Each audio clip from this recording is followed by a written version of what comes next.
Vivimos en una era en donde todo está al alcance de un toque y el deseo se fabrica prácticamente a granel. Cada pantalla, cada anuncio, cada posteo, cada perfil fue creado para activar una sola cosa: tu necesidad de sentir algo, lo que sea. No es amor, no es conexión, ni siquiera es placer auténtico, es dopamina. Un disparo que dura segundos y que deja ese vacío que viene a tapar un poco más grande. La lujuria, ese fuego que alguna vez encendió la vida, hoy arde sin forma, sin alma, carbonizando a todo lo que se atraviesa en lugar de iluminar. Cada imagen, cada video, cada mirada furtiva nos promete saciedad y lo que deja detrás es hambre, un hambre más profunda, más silenciosa, más existencial. La lujuria ya dejó de ser un pecado, hoy en día es un producto. Se vende, se mide, se etiqueta, se monetiza, pero a diferencia de los productos que vos comprás, la lujuria te compra a vos. Es decir, vos sos el producto para ese producto que ya tiene prácticamente vida propia, y cuanto más crees elegir, más perfectamente sos elegido. La lujuria ya no habita en los templos del pecado ni en la sombra de lo prohibido. Está en el teléfono que cargas al despertarte, en el anuncio que te mira a vos cuando vos crees que estás mirando al anuncio, en la soledad que te susurra que un clic más, un cuerpo más, un instante más bastará, pero que nunca basta. Millones de personas están enganchadas a una estimulación constante que ya ni siquiera disfrutan. Cuerpos anónimos, pornografía sin límites, redes que disfrazan la soledad de abundancia. ¿Y el resultado? Una mente cansada, un cuerpo desconectado y una generación que confunde excitación con vida. No hay dioses ni demonios detrás de esto, solo biología, marketing y una profunda carencia emocional. Pero cuando esa mezcla se descontrola, la línea entre deseo y adicción se vuelve casi invisible. Este documental no pretende moralizar ni condenar el deseo, sino mirarlo sin máscaras. Pretende mostrar sin filtros, ni eufemismo ni tabús, cómo una de las fuerzas más poderosas del ser humano se ha convertido en un mecanismo de control, consumo y desconexión. Cómo una de las fuerzas más antiguas del ser humano se ha transformado silenciosamente en una de las adicciones más invisibles y universales de nuestros tiempos. Y cómo, sin darnos cuenta, hemos hecho del placer un mecanismo de huida. Entonces la pregunta es simple: ¿cuánto placer puede soportar tu mente antes de vaciarse?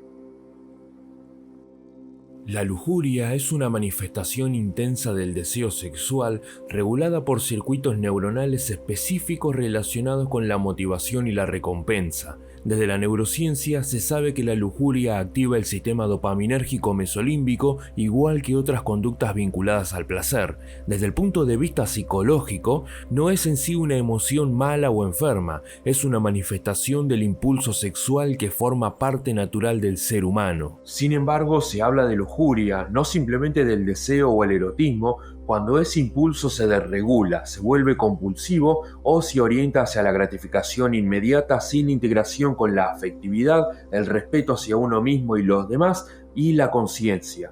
En otras palabras, la lujuria es el placer sexual sin vínculo, sin presencia y sin propósito más allá del placer fugaz.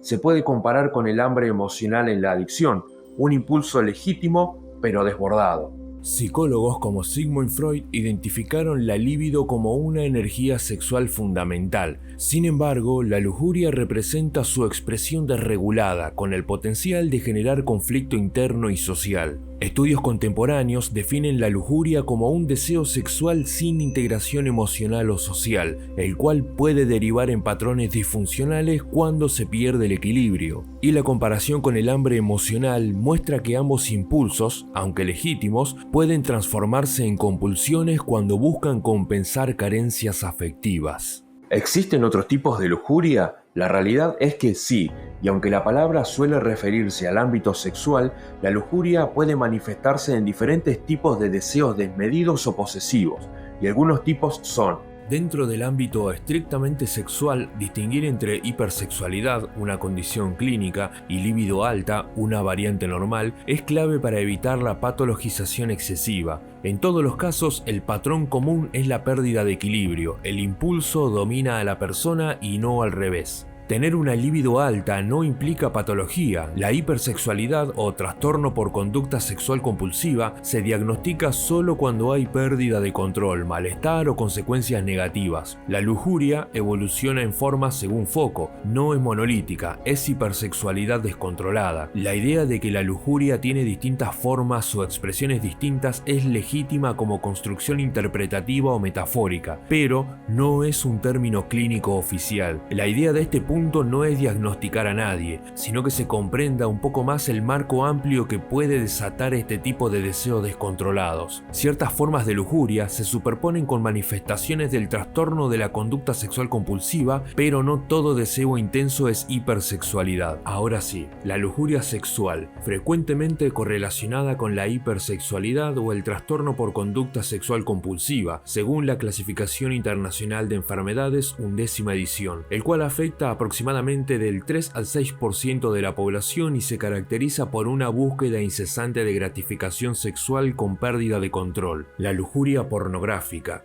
La masturbación compulsiva con pornografía es uno de los comportamientos más reportados en el trastorno por la conducta sexual compulsiva. Hay estudios que indican prevalencias altas, del 60 al 80% en hombres en muestras clínicas. Frecuentemente implica uso problemático de pornografía. La satiriasis y la ninfomanía, que eran la hipersexualidad crónica, tanto masculina en la satiriasis y femenina en la ninfomanía, pero ese término se sustituyó por el trastorno de la conducta sexual compulsiva, y el abandono de ninfomanía y satiriasis marca una evolución hacia un enfoque más científico, neutral y menos estigmatizante de los problemas de salud mental relacionados con el comportamiento sexual. La lujuria emocional puede entenderse como una búsqueda obsesiva de atención o afecto sin auténtico vínculo, asociada con patrones de apego ansioso o dependientes descritos por Bowlby y explorados en la neurociencia afectiva contemporánea. La lujuria de poder o control es un placer derivado del dominio sobre otros, relacionadas con conductas narcisistas y patrones de abuso de control, reflejando dinámicas de dominancia y características de ciertos trastornos de personalidad. La lujuria sensorial se describe como una necesidad constante de estímulos intensos, imágenes, sonidos, comida o experiencias de riesgo, que pueden derivar en conductas adictivas multisensoriales por sobreestimulación de los sistemas de recompensa cortical y subcortical. En conjunto, estas manifestaciones se comprenden mejor bajo el marco del trastorno por conducta sexual compulsiva,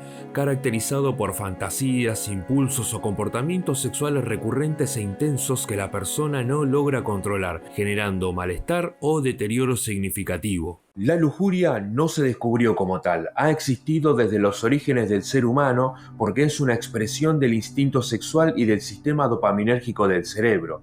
Sin embargo, el concepto moral de lujuria aparece con fuerza en tradiciones religiosas y filosóficas antiguas, particularmente en el cristianismo, el budismo y el estoicismo, en donde se la consideraba una distorsión del deseo natural. En pocas palabras, como instinto, la lujuria es prácticamente tan antigua como la vida sexual humana, y como concepto moral, surge cuando las culturas empezaron a reflexionar sobre la ética, el autocontrol y el sentido del placer. La lujuria, entendida como un impulso o instinto básico, es universal y heredada evolutivamente. Su base neurobiológica se origina en la necesidad reproductiva y en los mecanismos de refuerzo placentero que favorecen la supervivencia de la especie. A lo largo de la historia, la moral y la religión han moldeado la percepción del deseo sexual. En la tradición cristiana, la lujuria fue incorporada entre los 7 pecados capitales, simbolizando un vicio que corrompe el alma y que debería ser controlado para preservar la virtud. En la filosofía estoica, se concibe como un exceso pasional que dificulta el uso de la razón y la autodisciplina, obstaculizando la vida virtuosa. Y en la actualidad, la ciencia y la psicología moderna diferencian el impulso sexual biológico del juicio moral,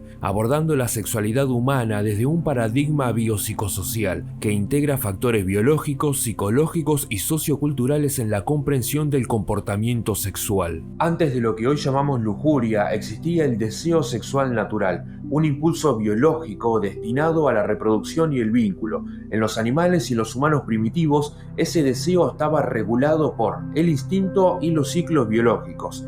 La lujuria aparece cuando la conciencia humana y la cultura amplían ese deseo más allá de una necesidad biológica, permitiendo el placer, la fantasía, la idealización y la desregulación. La transición desde la libido biológica hacia la lujuria se relaciona con el desarrollo cognitivo y cultural del ser humano, que permitió el uso de la fantasía, el simbolismo y la gratificación sexual sin una función reproductiva. Si bien los primates también muestran conductas sexuales no exclusivamente reproductivas, la lujuria humana adquiere una complejidad simbólica y psicológica única. Como señala Simon Levey, la sexualidad humana trasciende la función biológica canalizada en múltiples formas de expresión y regulación emocional.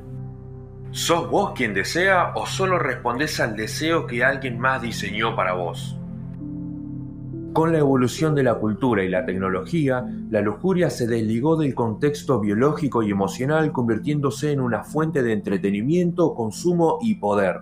Históricamente ha generado varios fenómenos. Represión moral excesiva, que ha dejado secuelas psicosociales como culpa, vergüenza corporal y disfunciones sexuales. Comercialización del deseo, donde el sexo se utiliza como herramienta de venta o manipulación simbólica, transformando el placer en objeto de consumo. Hipersexualización social, asociada con comparación constante, insatisfacción corporal, baja autoestima y desconexión afectiva, observada en generaciones más expuestas a contenidos sexuales mediáticos. Y desconexión emocional, en la que el placer físico sustituye la intimidad afectiva, generando relaciones más superficiales y un vacío relacional. En pocas palabras, el problema no reside en el deseo sexual en sí, sino en su instrumentalización y pérdida de equilibrio emocional y social. El cerebro humano no evolucionó para manejar la hiperestimulación que hoy ofrecen las redes sociales y la pornografía digital a gran escala de manera tan accesible como la conocemos hoy en día. Estos estímulos activan los circuitos dopaminérgicos de recompensa, las mismas vías implicadas en las adicciones conductuales, produciendo una búsqueda repetitiva de placer y novedad. La exposición continua a estímulos sexuales o sociales intensos puede generar habituación. El cerebro se adapta y requiere mayor intensidad para experimentar la misma satisfacción, fenómeno asociado con desensibilización y disminución del placer ante estímulos naturales. Asimismo, la hiperestimulación digital se vincula con dificultades de atención, ansiedad y deterioro en la calidad de las relaciones interpersonales. Algunos autores señalan que este patrón puede contribuir a síntomas de anedonia y desconexión emocional, especialmente en jóvenes. En conjunto, estas investigaciones sugieren que el exceso de estimulación dopaminérgica por consumo digital puede afectar la regulación emocional, el deseo y la satisfacción real, aunque los mecanismos causales aún se investigan.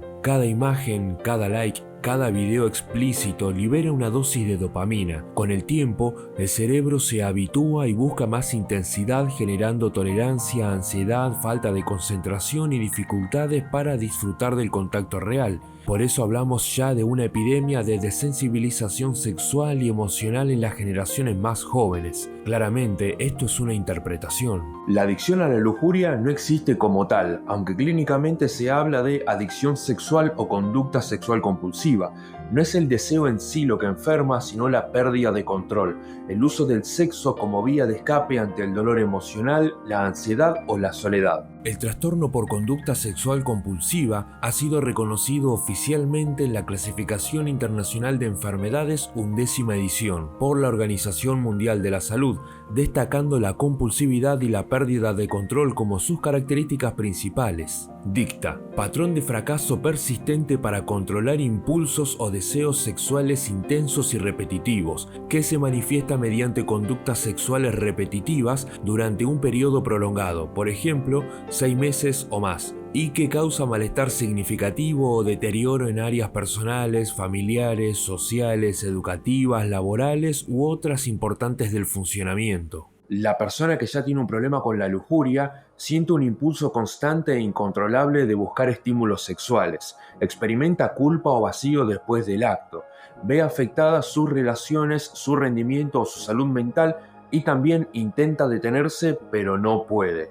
Neurobiológicamente, el trastorno por conducta sexual compulsiva implica alteraciones en el sistema de recompensa y áreas de control inhibitorio, particularmente en la corteza prefrontal y en la corteza cingulada anterior. Estudios de neuroimagen han mostrado patrones de activación cerebral similares a los observados en otras adicciones conductuales, aunque sin equivalencia directa con la adicción a sustancias. Estas conductas se asocian con disfunciones dopaminérgicas que afectan la regulación del impulso y la toma de decisiones. Además, el trastorno por conducta sexual compulsiva suele coexistir con otros trastornos como ansiedad, depresión o trastorno obsesivo compulsivo, lo que sugiere una base neuropsicológica compartida. Durante la lujuria se activan principalmente la dopamina, la norepinefrina, endorfinas y oxitocina. La dopamina está claramente implicada en el deseo sexual, anticipación y recompensa. En adicciones está documentado el fenómeno de neuroadaptación dopaminérgica, pero no hay estudios que afirmen directamente que la lujuria en sí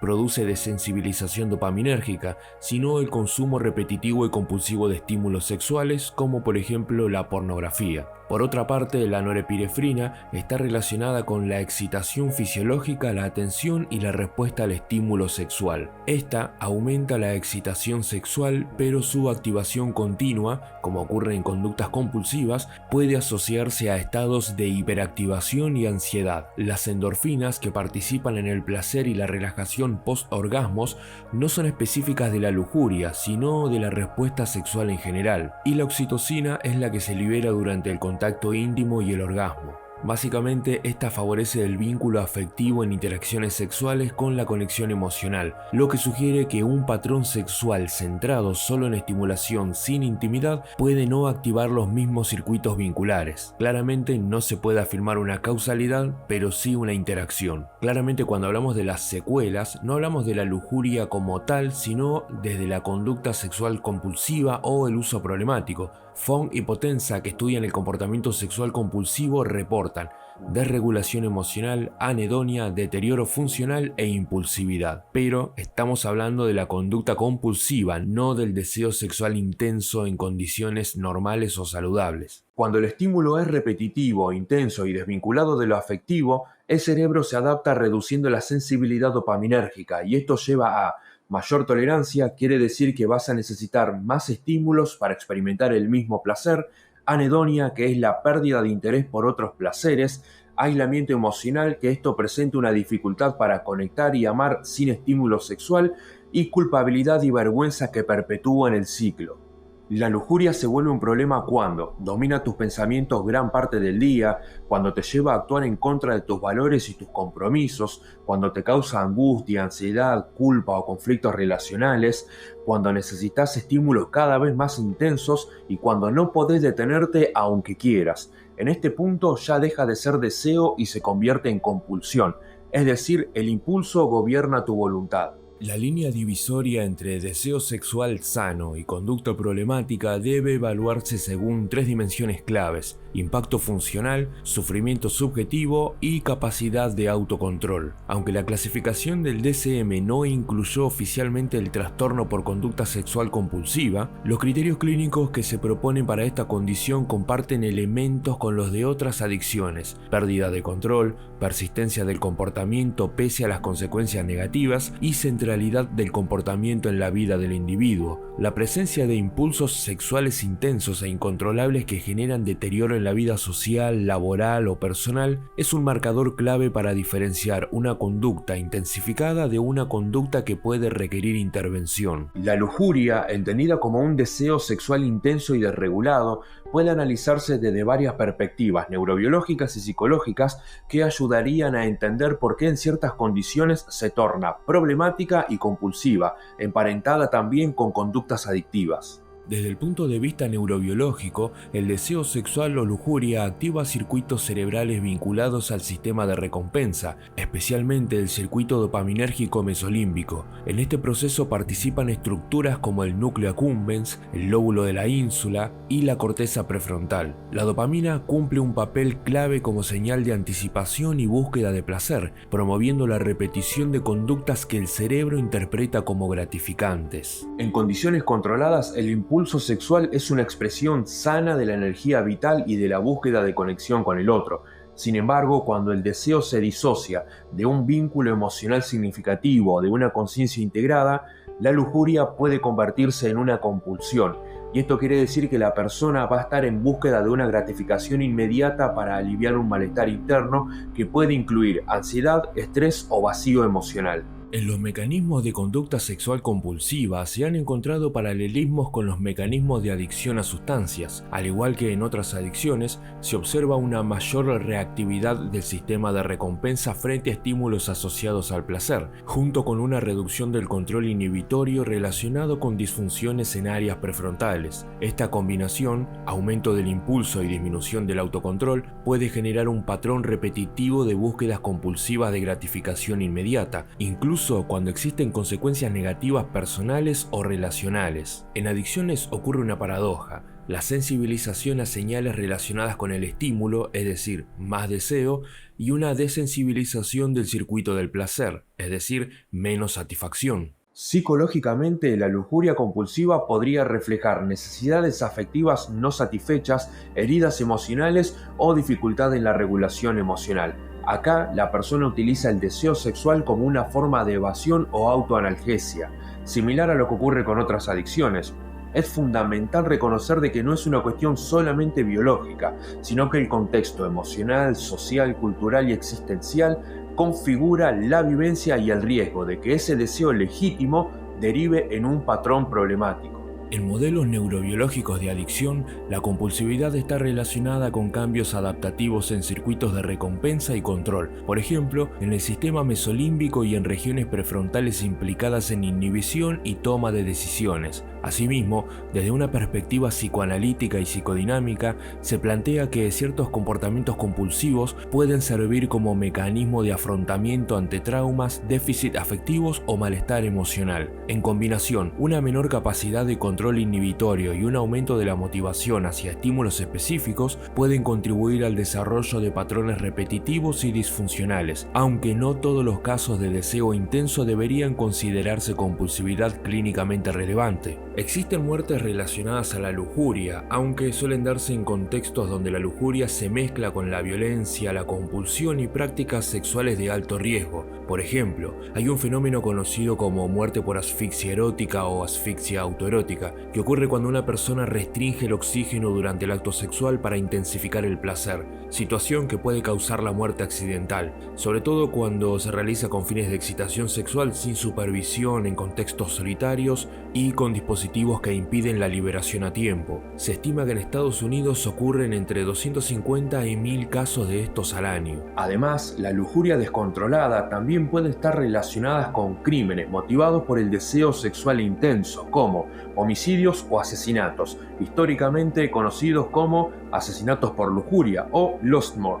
Estos involucran violencia extrema en el contexto de la satisfacción sexual intensa y desmedida. En el plano social, el deseo sexual no es peligroso en sí mismo. Sin embargo, puede volverse riesgoso cuando se transforma en conducta compulsiva, cuando se vincula con violencia o coerción, o cuando se expresa mediante prácticas sexuales de alto riesgo. Estos casos pueden derivar en daño físico, psicológico o incluso en consecuencias fatales, tanto para la persona que ejecuta la conducta como para terceros. No representan la norma, sino manifestaciones extremas y desreguladas del instinto sexual. En definitiva, la lujuria en sí no causa muerte, pero cuando se convierte en compulsión extrema y se combina con prácticas sexuales riesgosas o con violencia, puede derivar en muertes accidentales o intencionales. La asfixia autoerótica es una práctica sexual de alto riesgo que puede derivar en muerte accidental debido a la restricción de oxígeno con fines de excitación sexual.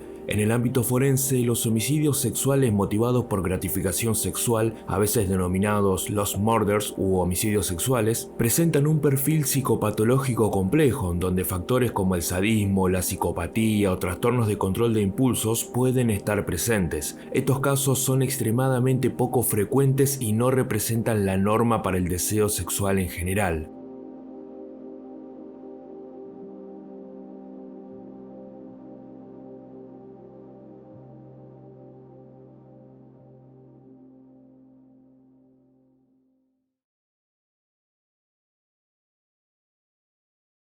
El tratamiento requiere una mirada integral, porque no se trata solamente de controlar el impulso, sino de reconstruir el equilibrio interno, y las estrategias más efectivas incluyen: Como primera instancia tenemos el tratamiento basado en evidencia, y estas incluyen la terapia cognitivo-conductual, que es la mejor validada para el manejo de la conducta sexual compulsiva, la adicción a la pornografía y adicciones conductuales. Esta es muy útil y respaldada para la identificación de disparadores, prevención de recaídas, control de impulsos y reestructuración cognitiva. También tenemos la terapia de aceptación y compromiso, que es muy útil en compulsión, ansiedad, vergüenza, rumiación y regulación emocional. Trabaja valores, tolerancia al malestar y reducción de la fusión cognitiva. También incluyen la terapia grupal o el grupo de 12 pasos, que es el apoyo entre pares. No es un tratamiento formal basado en ensayos clínicos, pero hay evidencia del beneficio en adicciones conductuales. Aporta contención, límites sociales y responsabilidad compartida. Incluye también la reducción de estímulos hiperactivadores, es decir, pornografía, aplicaciones, contenido sexualizado. Esto basado en estudios sobre desensibilización dopaminérgica y adicciones comportamentales. Parte central del tratamiento conductual es similar a la abstinencia progresiva en el juego compulsivo o alcoholismo. Y también la psicoeducación sobre neurobiología del deseo y compulsión. Esto mejora la adherencia, reduce la culpa y aumenta el insight, es decir, el conocimiento profundo, una comprensión repentina y no tan obvia de un problema, un comportamiento o alguna situación. Como segunda instancia tenemos los tratamientos complementarios, que tienen una evidencia parcial o condicionada, y en este punto entra el mindfulness clínico o el entrenamiento atencional, que hay estudios que muestran reducción de impulsividad y craving, que es esa ansiedad cuando aparece el deseo por consumir que se vuelve incontrolable, pero no es un tratamiento principal. Funciona mejor combinado con la terapia cognitivo-conductual o con la terapia de aceptación y compromiso. También incluyen terapias basadas en traumas, que son útiles solo cuando el comportamiento compulsivo tiene función de anestesia emocional post-trauma. No están validadas específicamente para el trastorno de la conducta sexual compulsiva, sino como tratamiento del trauma subyacente. También incluye la farmacoterapia, solamente en casos específicos. No hay un fármaco aprobado específicamente para el trastorno de la conducta sexual compulsiva,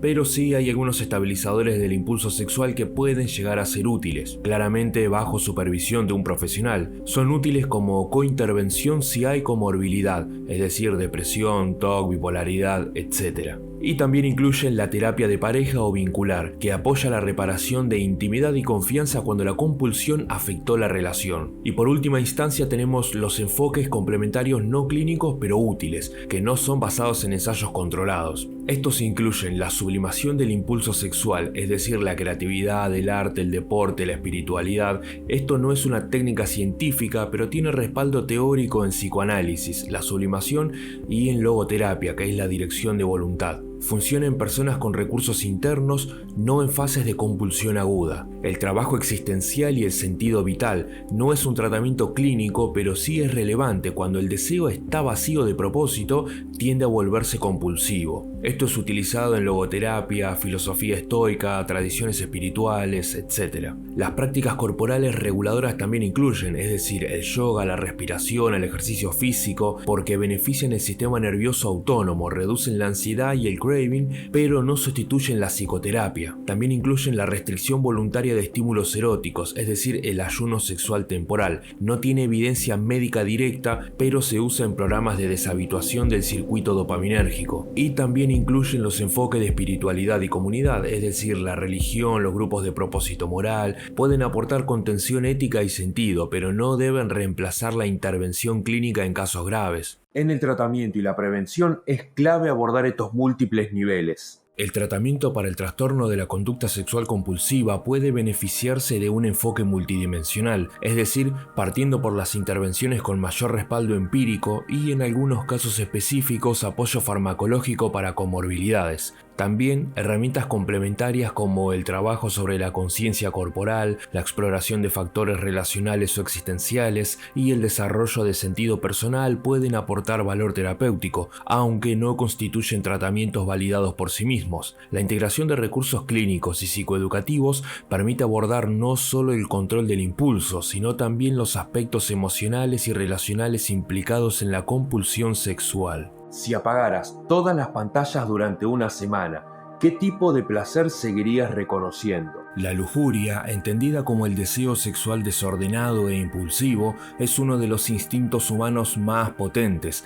No solo genera placer inmediato, sino que activa el sistema de recompensa, creando una conducta adictiva y nublando el juicio racional. Esta vulnerabilidad ha sido explotada sistemáticamente por entidades poderosas para manipular comportamientos, generar dependencia y extraer valor económico o político. El objetivo de esta parte del informe es exponer el mecanismo de control: deseo, adicción, obediencia/compra. La sexualidad y el deseo han sido utilizados históricamente para influir en conductas y en la opinión pública. Hoy, con la digitalización y la economía de la atención, el uso de contenidos sexuales, ya sea imágenes, videos, insinuaciones, promesas de intimidad, se han profesionalizado y monetizado. La industria musical, empresas, plataformas y grupos organizados usan la excitación sexual y la hipersexualización para captar atención, manipular emociones, incrementar consumo y, en algunos casos, coaccionar o explotar a personas. Existen pruebas sólidas de que el sex appeal incrementa la atención sobre un mensaje publicitario, de que la música y videos sexualizados influyen en actitudes y comportamientos y de que los algoritmos de las redes sociales y plataformas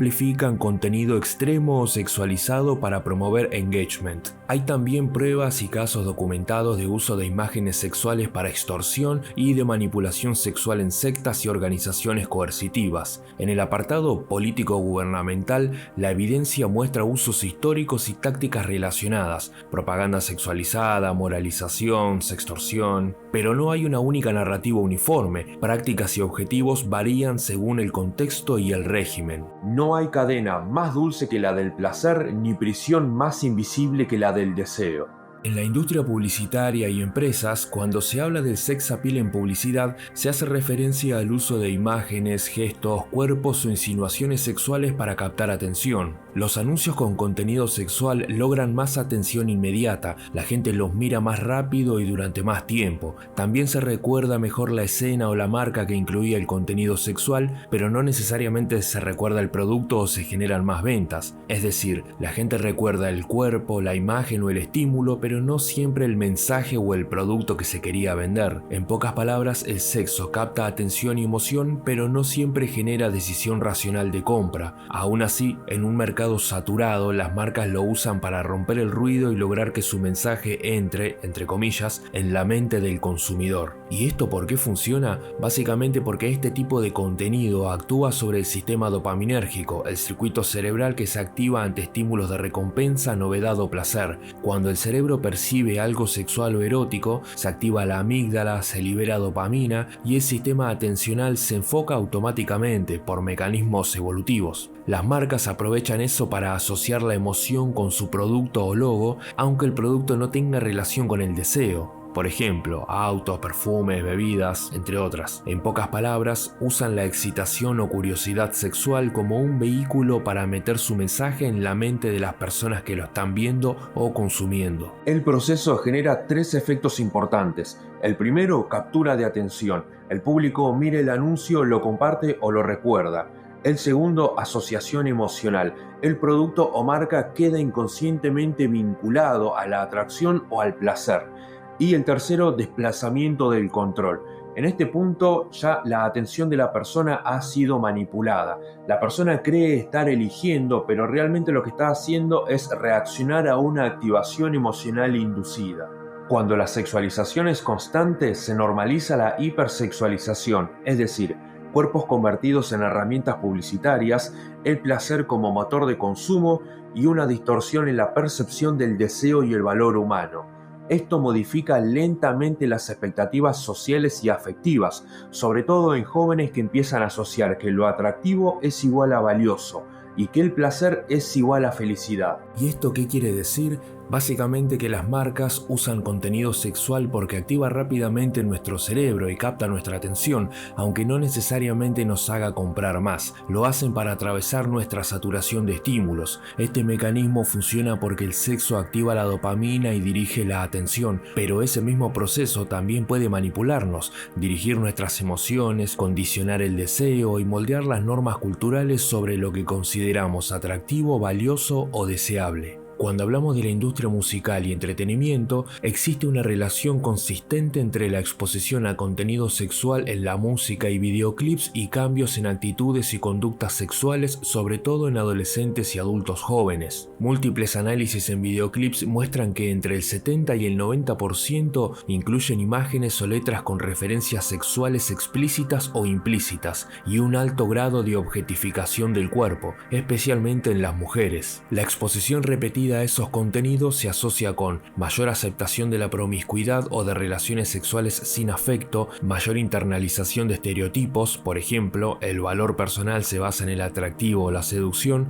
y menor percepción del riesgo en conductas sexuales. Un efecto conductual moderado es que los jóvenes expuestos a contenido sexualizado reportan inicio sexual más temprano o actitudes más permisivas, aunque los efectos dependen del contexto familiar y educativo, no es algo correlativo, pero sí influye. En otras palabras, no se trata de culpar a la música, sino de reconocer que la exposición constante a narrativas sexualizadas modula normas sociales y autopercepción. ¿Y esto por qué funciona? Básicamente porque las industrias musicales y del entretenimiento utilizan la sexualización como estrategia de marketing emocional y de posicionamiento de marca. El mecanismo sería la creación de identidad de marca, es decir, los artistas se presentan como figuras deseables o liberadas, asociando el placer, la sensualidad o la transgresión con su estilo o música. Esto refuerza su atractivo simbólico porque el público ya no solo lo consume en canciones, sino en identidad. También produce viralidad y atención porque el contenido sexual rompe el filtro atencional del público. Las imágenes sensuales generan clics, vistas, comentarios y tendencia en redes. El algoritmo premia lo que provoca la reacción emocional. Produce un consumo extendido, es decir, el interés sexual o aspiracional no solo impulsa el streaming, sino también la venta de entradas a conciertos, productos de moda y cosmética asociados y la replicación del estilo o conducta, lo que se conoce como influencia social. En otras palabras, la sexualización no solo vende música, vende una identidad, una emoción y una forma de desear.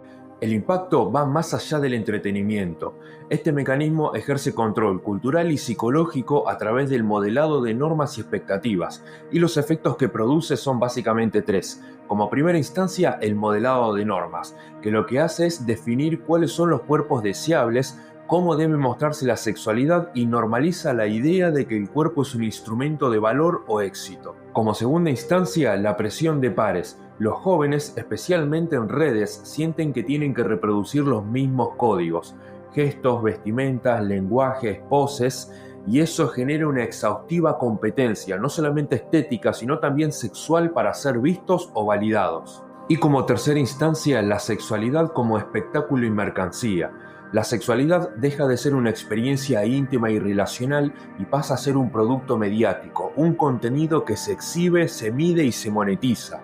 Esto puede derivar en hipersexualización temprana, en una autoestima dependiente de la apariencia y en dificultad para concretar y crear relaciones auténticas. Básicamente, la industria del entretenimiento y musical no solo refleja el deseo social, lo moldea y lo monetiza generando una cultura donde el deseo se convierte en mercancía y la identidad se mide por su capacidad de generar atención. La música ya no solo suena, se muestra. Cada videoclip es una lección silenciosa sobre qué es atractivo, qué es deseable y cuál es su valor. Y mientras bailamos o cantamos también aprendemos, sin darnos cuenta, a mirar y desear cómo el mercado quiere que miremos y deseemos. Cuando hablamos de plataformas digitales y redes sociales como TikTok, Instagram, X, YouTube, etc., usan algoritmos que, sin buscarlo explícitamente, terminan amplificando el contenido sexualizado o emocionalmente extremo, porque eso aumenta el tiempo que las personas pasan empresas conectadas, lo que beneficia al negocio. Los algoritmos de recomendación de plataformas como TikTok, Instagram, YouTube o X tienden a amplificar el contenido extremo emocional o sexualizado, no porque quieran hacerlo, sino porque ese tipo de contenido genera más interacción. Se ha observado que simplemente basta con interactuar unas pocas veces con contenido relacionado con sexualidad para que los algoritmos comiencen a recomendar más y más contenido sexualizado. Los informes internos de la industria reconocen que las publicaciones que despiertan emociones fuertes, ira, deseo, indignación, curiosidad o excitación, retienen más tiempo al usuario y por tanto mejoran las métricas comerciales, clics, comentarios, compartidos, anuncios, vistas, etc.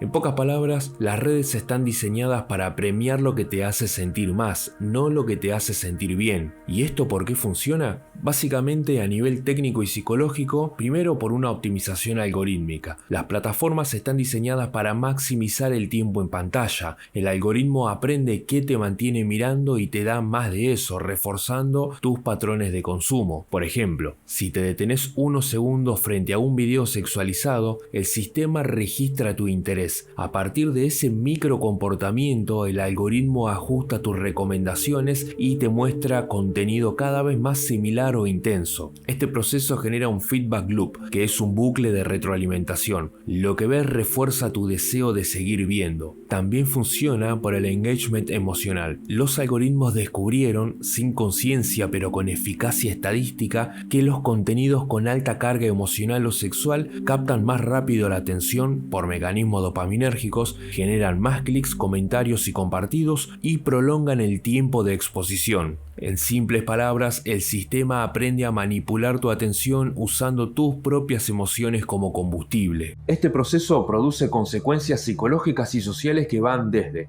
como primera instancia, la captación prolongada de la atención. El usuario entra un momento y termina sumergido durante horas. La atención se convierte en un recurso explotado, literalmente una materia prima digital. Como segunda instancia, la desensibilización. Al estar constantemente expuestos a estímulos sexuales o emocionales intensos, el cerebro se adapta. Eso quiere decir que cada vez se van a necesitar contenidos más extremos o provocadores para sentir el mismo placer. Esto se lo conoce como tolerancia emocional o hedónica, similar a la tolerancia que se producen con las drogas. Como tercera instancia, una dificultad para la autorregulación. Las plataformas explotan vulnerabilidades psicológicas. Los jóvenes y adolescentes que son especialmente sensibles a la dopamina y al refuerzo social hacen que se les dificulte regular su tiempo y exposición a ese tipo de contenidos. Y como cuarta instancia, por una normalización cultural. Al estar expuestos constantemente a contenido sexual o degradante, eso hace que se alteren las normas sociales, produciendo que se banalice la intimidad, se refuercen modelos sexuales basados en el dominio, la cosificación o el riesgo, y se erosione la capacidad de distinguir entre el placer saludable y el estímulo inducido. En conjunto, esto genera un ciclo de dependencia atencional y emocional, en el cual la plataforma mantiene al usuario enganchado a través del deseo y la emoción, mecanismos idénticos a los de las adicciones conductuales. Las redes ya básicamente no venden contenido, venden tu atención y descubrieron que nada la atrapa tan rápido como el deseo. Cada toque, cada scroll, cada segundo de mirada es un voto que el algoritmo traduce en estímulos más intensos, hasta que el usuario deja de elegir qué ve y empieza a ver solo lo que lo mantiene mirando.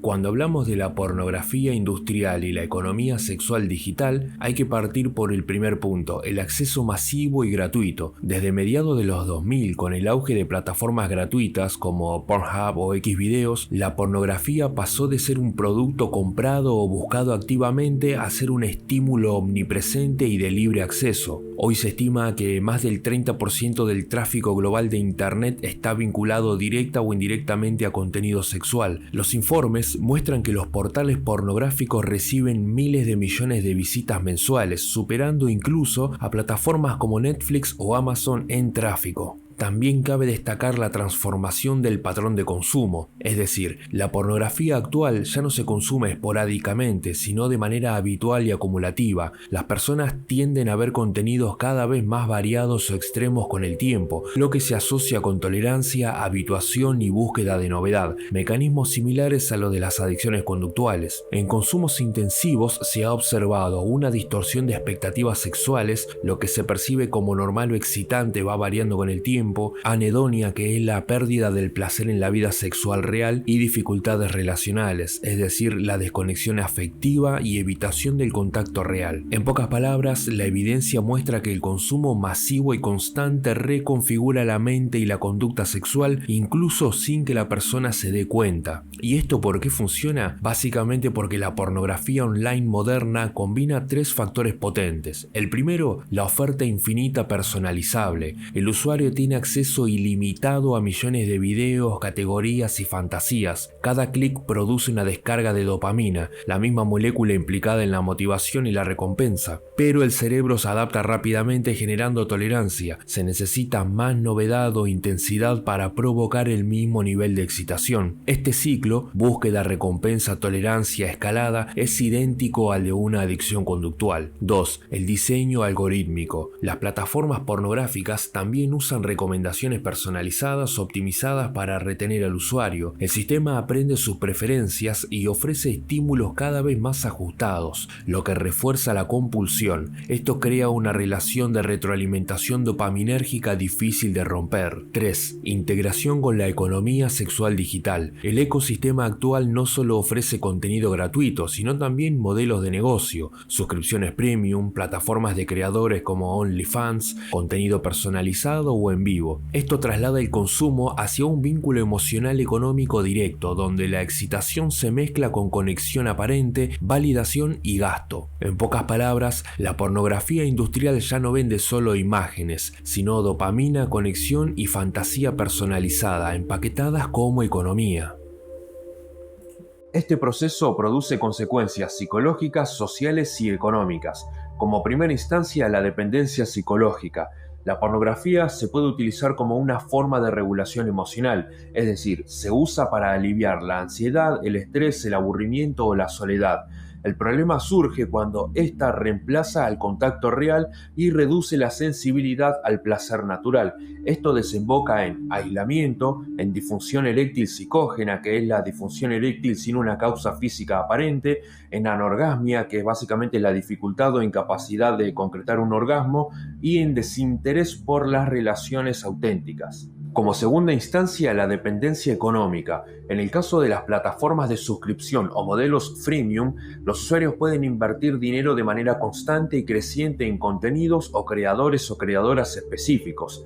Esto genera una dependencia cruzada, ya que el usuario busca conexión y placer y el creador o creadora dependen del ingreso. Entonces, ambos quedan atrapados en un circuito de refuerzo mutuo basados en la atención y en la necesidad emocional.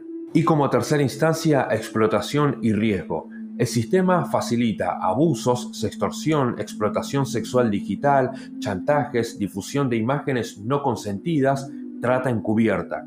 Investigaciones y reportes legales han documentado casos de pornografía no consentida, tráfico de menores y coerción económica en el modelo de creadores independientes. En conjunto, esto configura una economía global basada en la excitación constante y la vulnerabilidad humana, donde la sexualidad se convierte en un recurso a explotar y en un mecanismo de control emocional y financiero. La pornografía ya no es solo placer visual, es una arquitectura de dopamina infinita diseñada para no saciarte jamás. Cada clic enseña al algoritmo lo que deseas, cada deseo alimenta una industria que no vende cuerpos, sino atención, y en esa transacción invisible el cuerpo deja de ser humano para convertirse en dato, en mercancía, en control.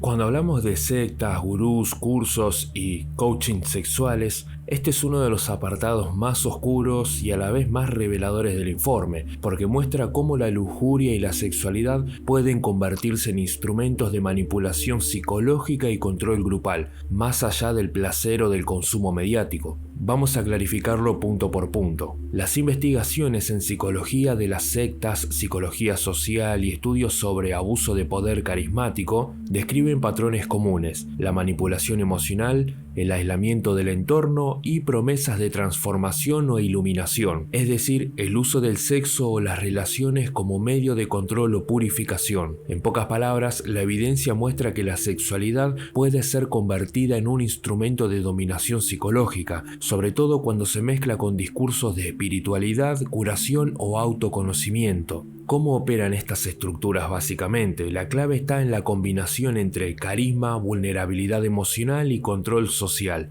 Como primera instancia, la autoridad carismática. El líder o gurú se presenta como una figura iluminada, terapéutica o sexualmente superior. Esa autoridad no se cuestiona, se asocia con sabiduría, poder o acceso a energías, entre comillas, que otros no tienen. También promesas transformacionales, es decir, se promete liberación, sanación o empoderamiento sexual, especialmente a personas que arrastran traumas, inseguridades o culpa. Algunos ejemplos van de: tu bloqueo sexual es tu prisión, si sanás tu deseo, sanarás tu vida, solo a través del cuerpo podrás acceder a tu poder. Estas frases tienen un núcleo de verdad psicológica. La sexualidad es parte del bienestar humano, pero son usadas para generar dependencia emocional y sumisión al líder o al grupo. 3. Aislamiento y sigilo. Los grupos suelen fomentar el distanciamiento del entorno crítico, es decir, familia, amigos o terapeutas, y la confidencialidad absoluta. Nadie afuera entendería nuestro nivel de conciencia. Esto permite mantener el control narrativo y evitar que el abuso sea detectado. 4. La sexualidad como recompensa o castigo. Una vez adentro, la sexualidad se convierte en una moneda de control. Se ofrece contacto, afecto o validación a quienes obedecen, y se retira o castiga a quienes dudan o cuestionan. En algunos casos se promueve la iniciación sexual como ritual de pertenencia o purificación. En términos psicológicos, esto genera un condicionamiento afectivo. El placer y el deseo quedan asociados con la sumisión al líder o al grupo. Este proceso produce consecuencias en la persona que van desde dependencia emocional, es decir, la persona comienza a ligar su autoestima y su identidad sexual a la aprobación del líder o del grupo, y cualquier crítica externa se vive como si fuera una amenaza o una traición. 2. Pérdida de autonomía. La manipulación constante reduce la capacidad de tomar decisiones libres, es decir, la persona actúa según los dictados del grupo o del líder, creyendo que el control es liberación. 3. Abuso sexual. En muchos casos, los líderes utilizan su autoridad para obtener el consentimiento aparente, pero bajo coerción psicológica o doctrinal. Esto constituye abuso sexual, espiritual o institucional. 4. Explotación económica.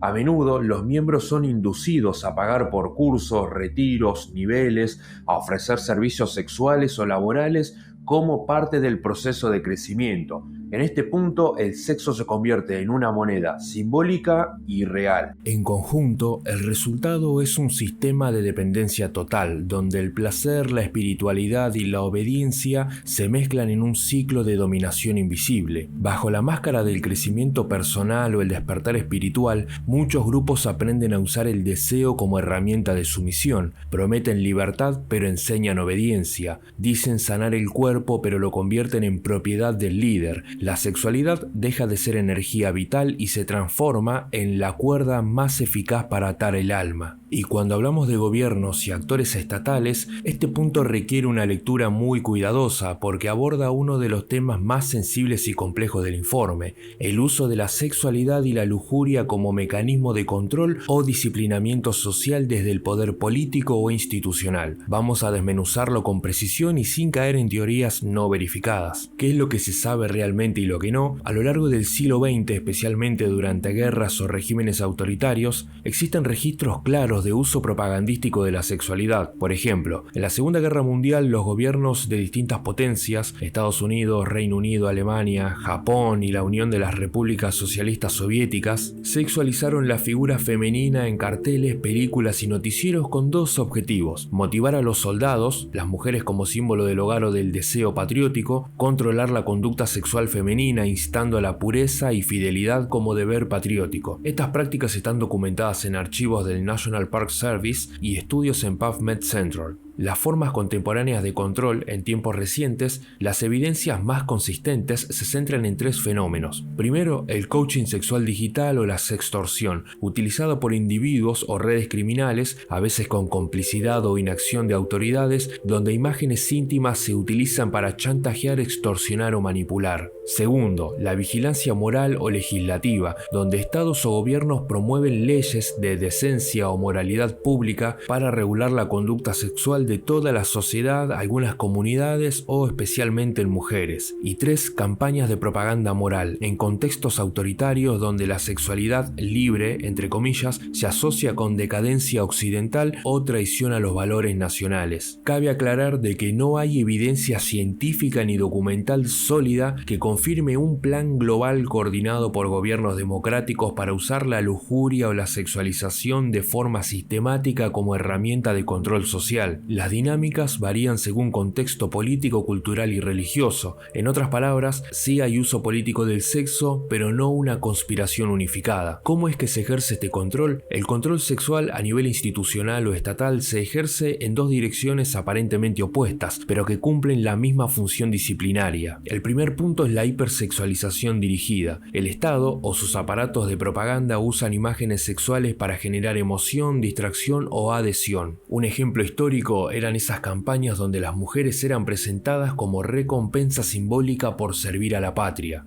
2. La moralización represiva. Al mismo tiempo se castiga o estigmatiza la libertad sexual, se promulgan normas, censuras o códigos morales para mantener a la población dentro de ciertos límites de conducta. Este doble movimiento, estimular el deseo pero condenarlo socialmente, genera culpa, vigilancia interna y conformismo. La persona termina controlada por su propia vergüenza o miedo a la exposición. Y 3. La sextorsión y la vigilancia digital. En el ámbito contemporáneo, los mecanismos incluyen hackeo o filtración de material íntimo con forma de control o coerción política, que ha ocurrido con periodistas, activistas y opositores, el uso de campañas de desprestigio sexual para destruir reputaciones y la vigilancia estatal sobre la actividad digital bajo pretextos de moral o seguridad. Este proceso produce consecuencias sociales y psicológicas que van desde 1. Estigmatización. Las normas impuestas por el Estado o grupos moralistas generan vergüenza y represión en torno a la sexualidad.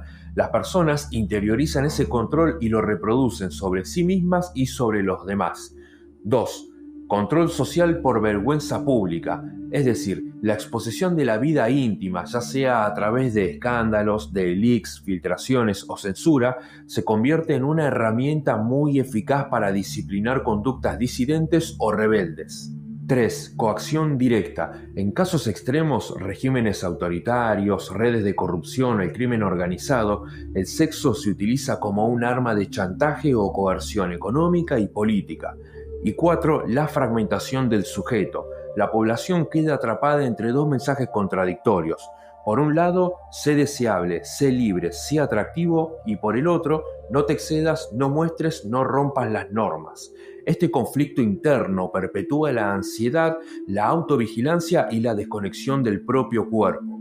El poder siempre ha entendido algo que la gente suele olvidar: quien controla el deseo controla la conducta. Algunos gobiernos lo estimulan para distraer, otros lo castigan para domesticar, pero ambos logran el mismo fin: mantener a las personas mirando hacia adentro, sintiendo culpa, distracción o vergüenza, en lugar de mirar hacia el poder que los gobierna. El placer no necesita cadenas visibles para controlar al ser humano. Solo basta con ofrecerles estímulos constantes hasta que confundan libertad con hábito. Esta parte del informe resume lo que hoy sabemos acerca de cómo opera la lujuria en el cerebro y en la conducta. No se trata de moral, sino de mecanismos universales del sistema de recompensa. A ver, la dopamina es la molécula del deseo y la anticipación del placer. Cada vez que algo despierta excitación o expectativa, una imagen, un mensaje sexual, una notificación, el cerebro libera dopamina en el núcleo accumbens y otras áreas relacionadas con la motivación. Cuando el estímulo sexual se repite con facilidad y sin esfuerzo, el cerebro se habitúa, necesita más intensidad para obtener el mismo nivel de excitación. Es decir, se refuerza el ciclo de búsqueda y no de satisfacción. El individuo desea más pero disfruta menos. Cada vez que un estímulo se asocia a sensaciones de excitación o deseo, el cerebro crea una vía condicionada. Ese estímulo se convierte en un disparador automático de respuesta emocional. Así, la persona puede sentir atracción o impulso no por el contenido en sí, sino por la asociación aprendida. Con exposición continua a estímulos sexuales artificiales o intensos, el cerebro reduce su sensibilidad natural a la dopamina. Esta pérdida de sensibilidad se llama anedonia, que es la incapacidad de disfrutar de lo que antes era gratificante. A nivel relacional,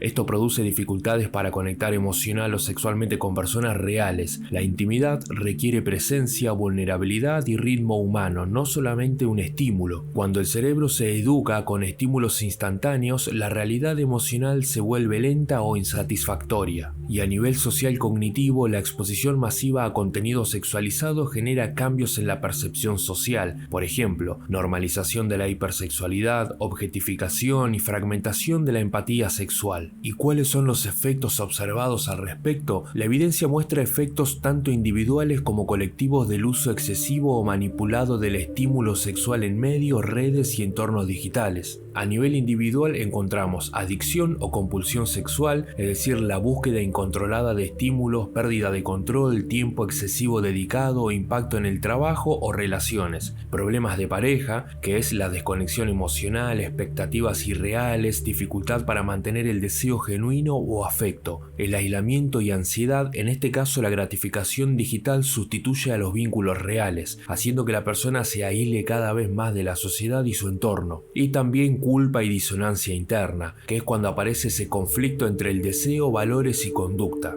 En casos extremos, las situaciones de sextorsión o humillación pública pueden derivar en depresión severa o suicidio. Y a nivel social podemos observar la normalización de la hipersexualidad, donde lo erótico deja de tener contexto o significado emocional, la sexualización temprana en adolescentes, la expansión del mercado de explotación sexual y la difuminación de los límites entre intimidad y consumo. La vida privada en este punto se convierte en material público, medido en likes, vistas o ingresos, en el caso de que el contenido esté monetizado. En palabras simples, cuando el deseo deja de ser energía vital y se convierte en producto, el cerebro se adapta al mercado, busca más, siente menos y se vacía más rápido. Lo que alguna vez fue impulso de vida, hoy se vuelve algoritmo de consumo. La lujuria en su forma más pura no es enemiga del ser humano. Es energía vital, es impulso creador, es deseo de unión y trascendencia, pero cuando se separa del sentido se convierte en un instrumento de dominio. Es un espejo, y lo que refleja no siempre es placer, a veces refleja vacío, miedo o soledad. Y aunque nos hayan hecho creer de que nosotros somos libres porque elegimos qué mirar, qué desear o qué tocar, pocas veces notamos que alguien más decide por nosotros qué se vuelve irresistible. El deseo ya no nace en el alma, se fabrica, se vende y se actualiza en canciones y pantallas. Y así, lo más íntimo nuestro, nuestra energía vital, nuestra curiosidad, nuestro impulso de conexión, se convierte en moneda de cambio. La libertad se mide en clics, y el cuerpo, ese territorio sagrado de la experiencia, se ha convertido en un mercado de atención. Entonces, el placer ya no se busca para encontrarse, sino más bien para huir. Y cuanto más huimos, más nos perdemos. La pregunta no es si podemos vivir sin lujuria, más bien la pregunta es si podemos volver a sentir sin depender de ella. Quizás el verdadero desafío no sea vencer a la lujuria, sino más bien reapropiarse de ella y utilizar esa fuerza a nuestro favor. Porque cada vez que un impulso humano se convierte en mercancía, una parte de nuestra alma se alquila al mejor postor. Porque cuando el placer deja de ser una elección, se convierte en un reflejo. Ya no somos lo que deseamos, más bien somos los que son deseados por el sistema, y quizás ese sea el mecanismo de control más perfecto que jamás se haya inventado, hacernos creer que lo que nos domina es lo que más disfrutamos. Entonces la pregunta es simple: ¿qué pasaría si el fuego que hoy te consume lo aprendieras a sostener sin quemarte?